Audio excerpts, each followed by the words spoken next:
bank deposits to alternative investments.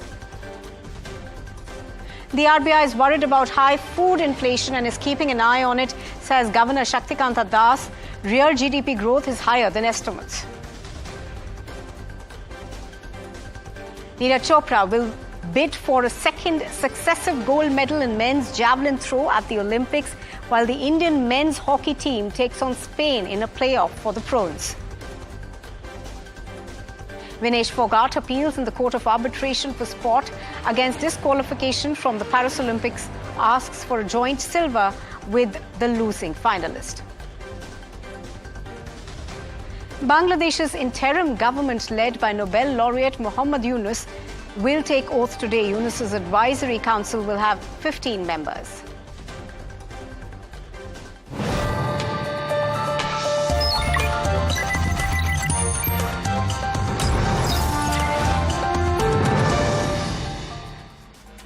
Well, good evening and welcome. You're watching Profit 360 on NDTV Profit, and I'm Nupur Talwar Suri. Straight up to a look now at how the markets fared today. The Nifty and the Sensex ended lower, with farmers as the top gainer. Harsh Saita is joining us with a quick wrap of all the action on the Lal Street. Harsh, not looking too good today. Well, it's another day of weakness. We saw a couple of days of strength, but that's been given up, and we've given up. 24,200, we're now very close to 24,100, at least at close today. We've closed at the day's low. There you go. That's the low point of the day, even though we were briefly in the green for a slight bit of time of the day, somewhere midway through the day. But outside of that, we've closed lower. So it's a weak market. Around 0.7% lower is where we've closed at. Let's pull up the heat map, see which stocks were most impacted. And there you go. Some life insurers showing some bit of respite. Tata Motors on the new launch of the Tata Motors Tata Curve has done fairly well after a couple of good positive brokerage notes. HDFC Bank was up 1%, which kind of held on to the market slide. But look at that sea of red. We saw at least 15 or 13 stocks slide over 2% in trade today. And we had IT, where there was some bit of pain. HCL Tech, LTI Mindtree, some bit of pain even in pharma. We saw hospitals and pharma, Divis, Apollo Hospitals, Power Grid, which was one of the big gainers yesterday, has now sulked 2.5% in trade today. Let's quickly pull up the sectors which were buzzing. And among sectoral indices, maybe the pharma was doing well, but IT, that's the bottom performer there. And we saw metals also slide around 1.7 odd percent. The Nifty Energy was down 1.6 as well. And outside of that, look at some of the gainers. The Nifty Pharma Index as well as the Nifty Bank just about closed flat. But the Nifty Pharma was up around 1/3% along with media. Let's quickly pull up the broader markets, the Nifty Mid Cap as well as the small cap indices. The Nifty Mid Cap closing nearly at the day's low, 1/3% down. The small cap too at the day's low, very close to that 1/3% down or thereabouts. So let's pull out the BSE 500 to cap this one off. And lots and lots of earnings reactions, from Lemon Tree to AstraZeneca to Balaji Amines, Kaplan Point, all of them impacted by numbers. RVNL2 poor set, 4.5% lower. Among the gainers, well, Symphony, BASF, second consecutive day where these two have been absolutely abuzz. Symphony for more than a couple of days now. And you'll see some good earnings reactions here. Suzlon continues its 5% higher journey, as has been the case since a while now. But broadly, we're seeing among at least the advanced decline was quite poor. In favor of the declines, it was a weak market. All right, Harsh, thank you very much for that. Now, despite global markets being gripped by volatility, Mark Mobius believes the US market is yet to reach bear territory. Listen in as he talks about global trends and how Indian markets have outperformed the US amidst the volatility. Well, the yen carry trade was sort of the trigger to have a correction in global markets, particularly the US market. But you must remember the background to this is that there's a great deal of uncertainty in the world, and particularly in the US, as a result of the upcoming election. As you know, the difference in policies between the Democratic and Republican candidates are quite wide. The differences are very wide. So that's one of the keys to uncertainty, because nobody knows how this will turn out at the end of the day, and it will have global implications. But in addition to that, there's the uncertainty about the war in Ukraine, the situation with China and Taiwan, and the situation in Israel and the Middle East. So you have all of these certain uncertainties piling up in the minds of people and investors around the world, and that creates volatility. So when you have a trigger like what you've seen in Japan with the yen carry trade, that carries over into the market generally. However, if you look at the correction in the US market, it is not that big. In other words, we're not into a big bear market at this stage of the game, at least. And if you look at India, India's performed better than the US market. And that says a lot about the incredible growth rate of India and the dynamic economy that India now has. Now, from markets to the central bank, the RBI left the repo rate unchanged at 6.5% for the 9th consecutive time. Now, the Reserve Bank also highlighted solid economic growth and the easing of inflation. Vishwanath Nair is joining us with the key takeaways. Vishy, the 9th straight policy without a rate cut. What came through this entire press conference that the RBI governor had just held with reporters was that there is a need to look at food inflation closely whenever you're having a rate decision that is being made by the MPC. Remember that a little while ago, the topic of food inflation had come up where people were suggesting that maybe food inflation needs to be removed from the framework, the monetary policy framework, because anyway, the MPC's decision on rates does not really control food inflation. So it doesn't matter if food inflation is high or low, that shouldn't come in the way of rate decisions. But what the RBI governor is pointing out specifically is that food inflation is an important measure to look at. It is also one of those points which really truly affect the average household in India, and therefore their expectations of inflations are sort of moving according to how food inflation evolves over time. So there is no way that you can remove food inflation from the equation. That's what he's saying. But maybe the 46% weightage that it has in the entire CPI basket, that not entirely sure whether there will be a review or not. There's a process on, so we will see what comes out of that. The other point which stood out from the entire discussion was with respect to banks and their move towards retail deposits. Now, banks have not been very successful in attracting a lot of retail deposits. What the RBI governor is repeatedly telling them is that people are moving their funds into other alternate investment avenues. Banks need to sit down and come up with innovative ways to attract these deposits to ensure that they leverage their large branch network and attract these retail depositors to come into the banking system. And that's the only way that the banks can support their entire credit growth cycle. So two major things that popped out for me. The first one was the emphasis on food inflation, and the second on how deposits are key for any bank to grow. Now, the RBI Governor Shaktikanta Das said that the central bank was keeping a close eye on food inflation, as pressures from that end could cascade into higher prices on services as well. Listen. Continuing food price shocks slowed the process of disinflation in Q1 2024-25. There is also considerable divergence between headline and core inflation. This has brought to the fore the issue of how much importance should the MPC give to food inflation. Food inflation pressures cannot be ignored. Further, public at large understands inflation more in terms of food inflation than the other components of headline inflation. Therefore, we cannot and should not become complacent merely because core inflation has fallen considerably.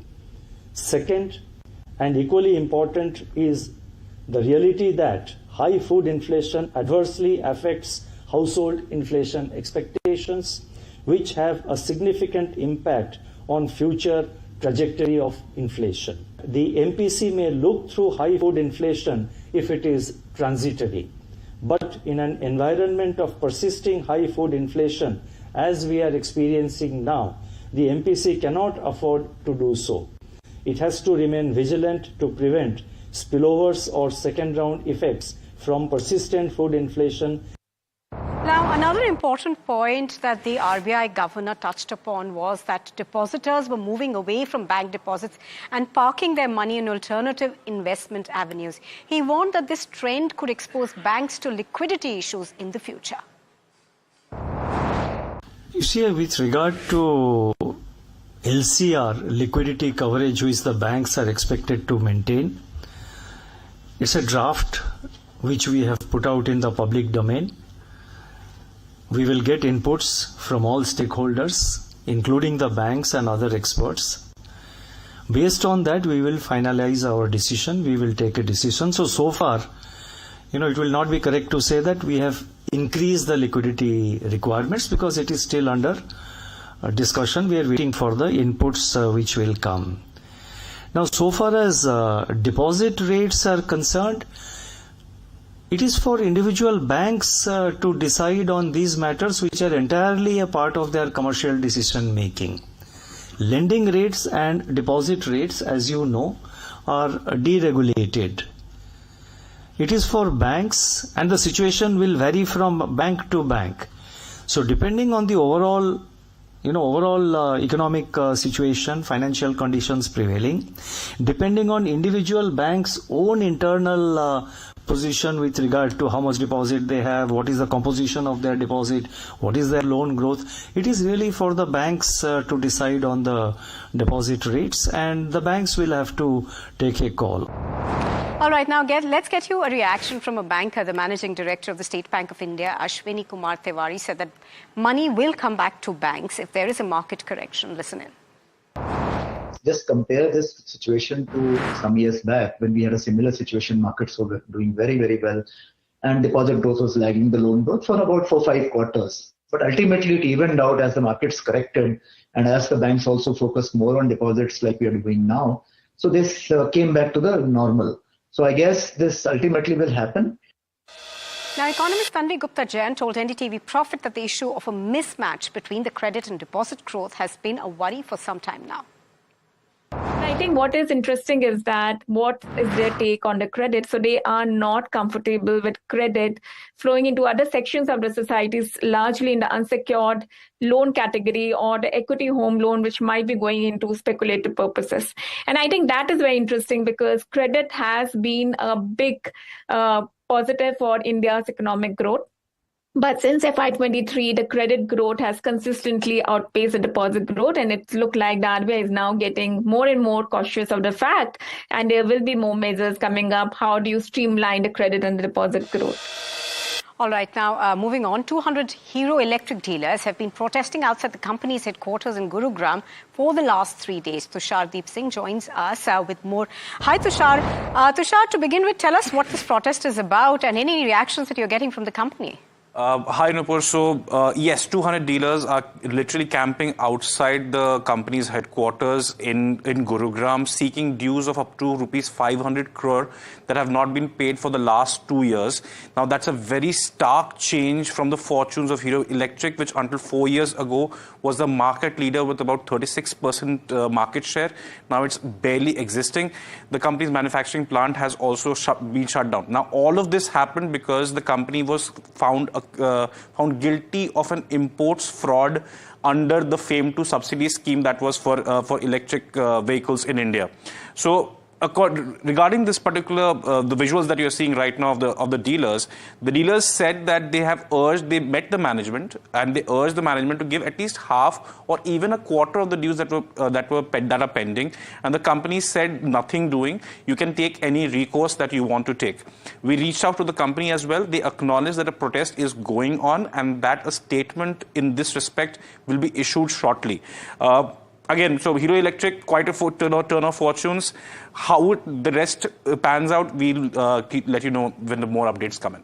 All right, Tushar, thank you very much for joining us and bringing us those details. Now, the Adani family topped the list of first-generation entrepreneurial families, which is supported by the next generation. This is in the 2024 Barclays Private Clients Hurun India's list of most valuable family businesses. The Adani family has businesses worth 15 lakh crore rupees. The family is followed by the Poonawalla family, which manages the Serum Institute of India with 2.4 lakh crores. The Divi family of Divi Laboratories came in third with a valuation of 91,200 crore rupees. The top 10 families in the list have a total value of 60 lakh crore rupees. This surpasses the combined GDP of Switzerland and the UAE. Now, the centre has waived clinical trials in India if drugs that are approved in the United States, United Kingdom, Japan, Australia, Canada, and the European Union. Varsha Chandnani is here with us for more details on this. Varsha, tell us more about this and which are the companies that will be benefiting by this waiver? Well, thanks, Nupur, for that. So, yes, central government has decided to waive requirement of some clinical trials in India if the drugs are already approved in US, UK, Japan, Australia, Canada, and European Union. Now, so basically, what does this mean? They do not have to do clinical trials if the drugs are already US FDA approved. The decision is aimed at speeding up the availability of new drugs and medical devices in the country. And the permission doesn't extend to all the drugs and primarily applies to 5 categories. Now, we did speak to Forum Parekh from Sher Khan, and according to her, the move will benefit both domestic and foreign drug makers in India. And according to her, Indian companies having predominant presence in India market will benefit much higher than companies having multiple geographical exposure. And if you see, many large cap companies have almost 1/3 of sales coming from US, which is if their plants are already US FDA compliant, they don't. So for those products, that can be easily supplied to India without any regulatory approval. In India, speaking of the companies in India, there are companies like Alchem Labs, which has 70% of sales coming from India, and other large cap companies like Lupin, which has 30% of revenues coming from India. Some other companies which will be benefited from this move is Ajanta Pharma, Torrent Pharmaceuticals, JB Chemicals, and all the MNC companies like Abbott India, Glaxo Pharmaceuticals, Sanofi will get benefited as they don't have to spend money on doing the trial. So it is just easing of the regulatory hurdle which has been done by the government.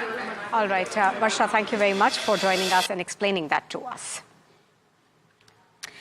Now, onto our special segment called Adulting 101. The first job is always exciting, but managing your financing at the beginning of the career is a tough one. One of the biggest challenges is handling the cost of rent to help you with financial hurdles and save money in your pocket. Here's a look at some steps that you should try. When you get your first job in a new city, managing your personal finances is very important. Renting is unavoidable, at least initially, and it can drain most of your salary. Here are 3 steps to save money on rent. Step 1. Who doesn't want privacy and a home or a room all to oneself? But when starting out as a young professional, you also need to start saving. Research shows that more than 30% of income is spent on rent in metro cities. Instead, share a room with a friend or stay as a paying guest and you will save a large chunk of money on rent. Check out places like Zostels, Woodstay, The Hosteler, and more, where you get the basic amenities and the cost is comparatively less. Step 2. Rent a place close to your office. You might save on rent, but you will end up spending extra time and extra money on traveling to and from the office. Step 3. Once you find a house, managing it can also be a big task. There will be spends on electricity and groceries. Make sure that you don't spend more than 10% of your rent on these. These steps can be beneficial in managing your personal finance, and you can save a big chunk of your initial earnings. And still to come on Profit 360, we bring you updates about Vinesh Fogart, who has now appealed for a joint silver medal. Stay with us.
Minister of Minority Affairs, Kiran Rijiju, has introduced the Wakf Amendment Bill 2024 in the Lok Sabha today. The bill has now, of course, been sent to a joint parliamentary committee.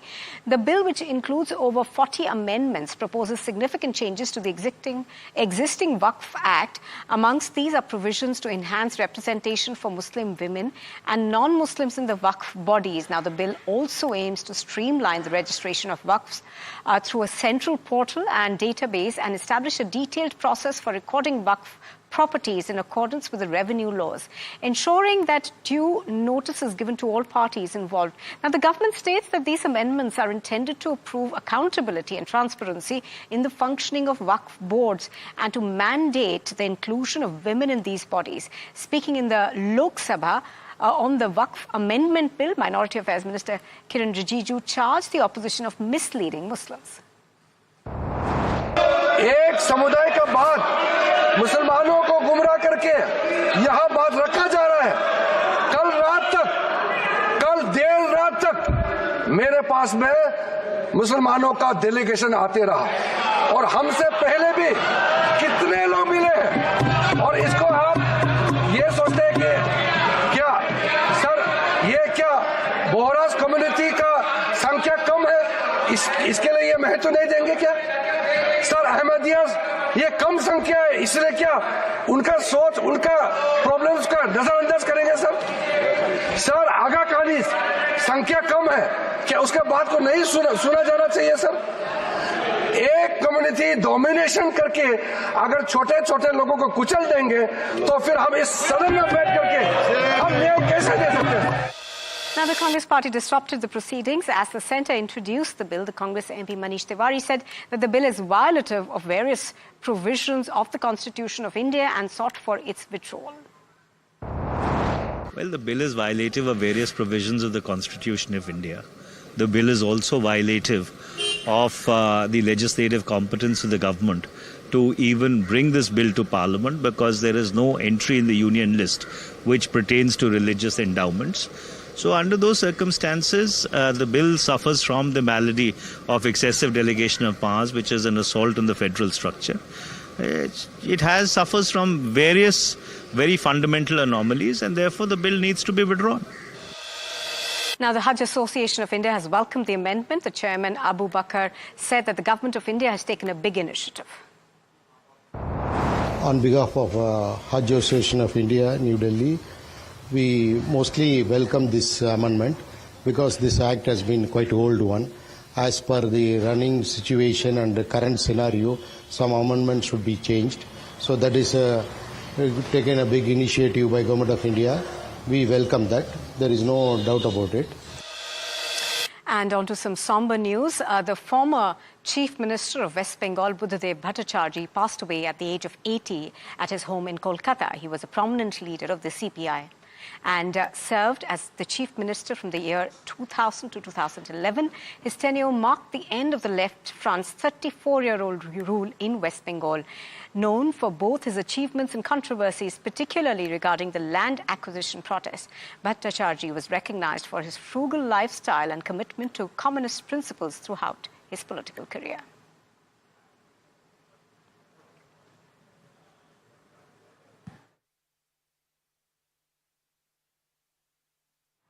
Well, in the light of the continuing political turmoil in Bangladesh, the interim Prime Minister, Muhammad Yunus, has promised to deliver a government which ensures safety to its citizens. At an emotional press conference at the airport after he landed in Dhaka, Yunus expressed gratitude to the youth who made the protest movement against Hasina successful. He said that Bangladesh has got independence for the second time. The Nobel laureate has returned to the protest-torn country from Paris to take oath as the head of the interim government. He will go directly to Bangla Bhavan, the Prime Minister's official residence. He has been in a protracted row with Hasina's government earlier, and authorities have initiated a series of investigations against him after she came to power in 2008. Many people believe that Hasina became enraged with Yunus when he announced that he would form a political party in 2007 when a military-backed government ran the country and Hasina was in prison. And on to news that's coming in from Paris. Earlier today, the Indian wrestler Vinesh Fogart announced her retirement from the wrestling world after demanding an extremely tiring experience at the Paris Olympics. Yesterday, Vinesh was disqualified from the tournament after failing to make the weight cut. Now, Vinesh had appealed in the Court of Arbitration for Sports for a silver medal. In the Court of Arbitration, 4 of the lawyers will be fighting from the side of Vinesh Fogart. It is expected that the results might be announced in 24 hours of appeal.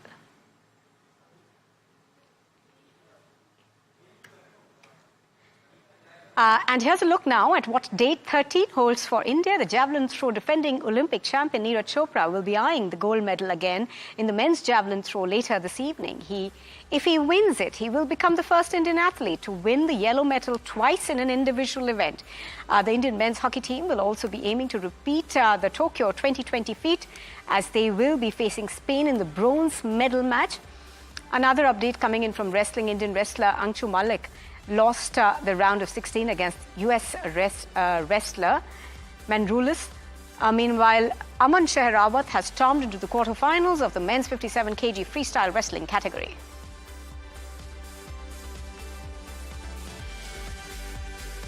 Well, in fact, that's all we have time for right now. Thank you very much for joining us on this edition of Profit 360.